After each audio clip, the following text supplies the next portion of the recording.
For over 100 years, there's been one thing that has truly been the pulse of India, telling its stories, singing its songs, and really shaping its identity. We're talking, of course, about Indian cinema. It's an industry that's just staggering in its scale and its cultural importance. So let's get into how it grew into this global giant. Take a look at this number, 1,800.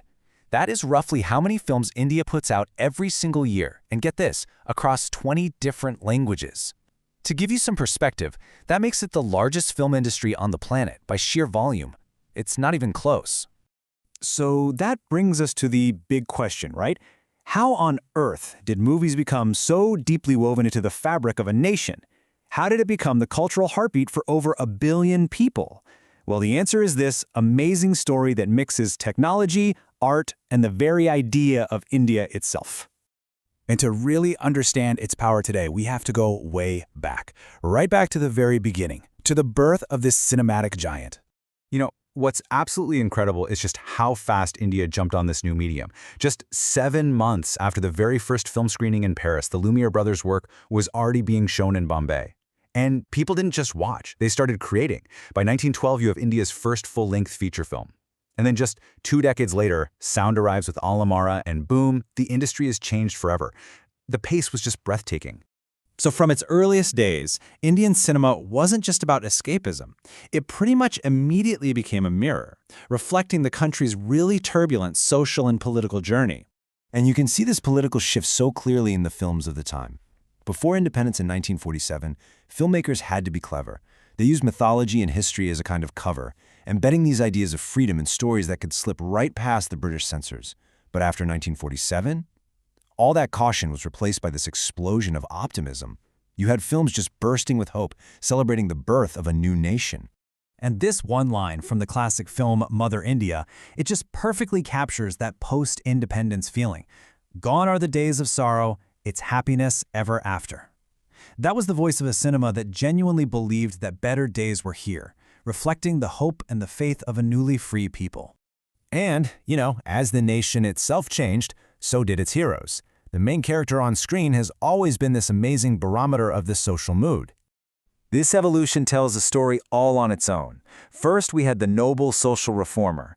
Then he gave way to the romantic idealist during those hopeful post-independence years. But by the 1970s, as a bit of disillusionment started to creep in, the angry young man burst onto the scene, an anti-hero fighting a corrupt system. Then, by the 90s, even that line blurred, giving us the villain hero, a character that reflected a much more cynical, morally gray time. Of course, it wasn't just the men who were reflecting these huge societal changes. The way women were shown in popular movies often revealed some pretty deep cultural tensions. So, popular cinema created these two very clear opposite archetypes. On one side, you had the ideal woman, the heroine. She was polite, self-sacrificing, a devoted wife and mother, the one who upheld tradition. And her total opposite was the vamp. She was often westernized, she smoked, she drank, and was basically portrayed as selfish and cruel. These two characters really represented a society that was grappling with tradition versus modernity. But, and this is so important, that wasn't the only story being told.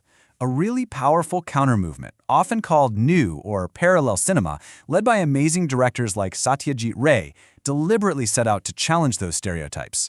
Their films gave us complex, realistic, and powerful women who you just couldn't put in a box.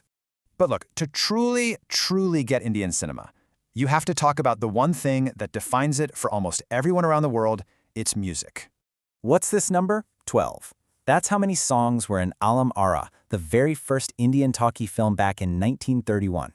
So from the absolute beginning of sound, music wasn't just an add-on, it was baked into the DNA of the storytelling. So where did this totally unique sound come from?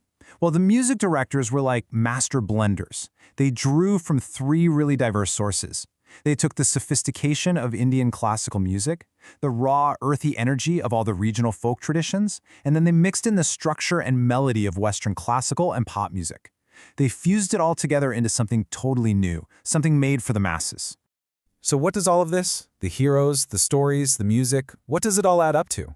I think beyond the box office numbers and the star power, maybe the greatest legacy of Indian cinema is its role as a unifying force.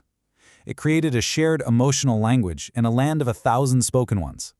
In a country with such immense diversity, so many languages, religions, and cultures, cinema has acted as this powerful social glue.